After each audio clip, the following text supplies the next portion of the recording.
పూర్వము ఒకప్పుడు భయంకరమైన క్షామము అంటే వానలు లేకపోవడం, పంటలు పండకపోవడం మొదలైన లక్షణాలు కలిగినటువంటి కరువు అన్నమాట. వింధ్య హిమాలయ పర్వతాల మధ్యనున్న భూమిలో కలిగెను. దీని వలన సామాన్య జనులు, ప్రభువులు, మునులు, మహర్షులు, పశువులు, పక్షులు, సర్వప్రాణులు మిక్కిలి బాధపడినవి. అట్టి వారిలో భృగు మహర్షి ఒకడు. అతడు ఆ ప్రాంతమును విడుచుటకు ఇష్టము లేకున్నను కైలాస పర్వత ప్రాంతము కడికి చేరి తనకు నచ్చిన ప్రదేశం నందు ఆశ్రమమును నిర్మించుకొని తపమాచరించుకొని చుండెను. పవిత్రము మనోహరము అయిన ఆ దివ్య ప్రదేశమునకు గంధర్వులు, యక్షులు, కిన్నెరలు మున్నగు దేవజాతుల వారు వచ్చుచుండిరి. అచట విహరించి ఉత్సాహమును పొందుచుండిరి. ఒకనాడు గంధర్వుడొకడు భార్యా సమేతుడై ఆ ప్రదేశమునకు వచ్చెను. అతడు భృగు మహర్షికి నమస్కరించెను. అతడి శరీరము మిక్కిలి సుందరమైన, గంభీరమైన, మనోహరమైనదిగా ఉండెను. వాని మొహము మాత్రము పులిమొహమై ఉండెను. అందువల్ల అతడు ఎంత చక్కగా ఉన్నను పులిమొహము వల్ల విచిత్రముగా భయంకరమై ఉండెను. అతడు భృగు మహర్షికి నమస్కరించిన తర్వాత, మునీశ్వర, నాకు భోగభాగ్యములన్నీ ఉన్నవి. ఈ నా భార్యను చూసితిరి కదా, ఈమె సౌందర్యము, గుణసంపద నిరుపమానములు.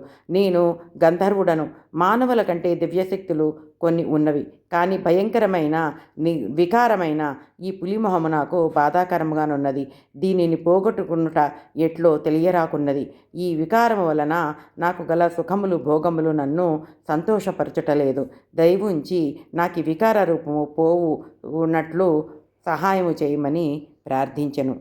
భృగు మహర్షికి గంధర్వుని పరిస్థితికి జాలి కలిగినది. వానికి సహాయపడవలను అని అనుకున్నాడు. నాయనా, పురాకృత కర్మము ఎవనిని విర్వదు. గత జన్మలో చేసిన పాపం వల్ల నీకు ఈ స్థితి కలిగినది. పాపము, దురదృష్టము, పేదరికము ఇవి మూడును జీవిని బాధించును. ఇట్టి వానిని పోగొట్టుకుని శుభలాభము పొందవలనన్న పుణ్యనదుల యందు స్నానము, పవిత్ర క్షేత్రముల యందు దేవపూజ చేసుకొనవలయను. ఇట్టి వానిని పవిత్రమైన కాలమున చేసినచో సత్యఫలము కలుగును.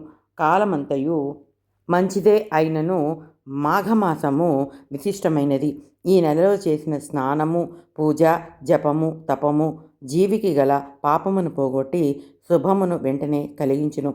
అన్ని పుణ్యనదులలో స్నానాధికము చేసినచో వచ్చు ఫలితము మాఘమాసములో నదిలో కానీ, సముద్రంలో కానీ, కాలువలో కానీ, సెలయేరులో కానీ, ఏ స్వల్ప జల ప్రవాహమైనందు కానీ స్నానము చేసినచో వచ్చును.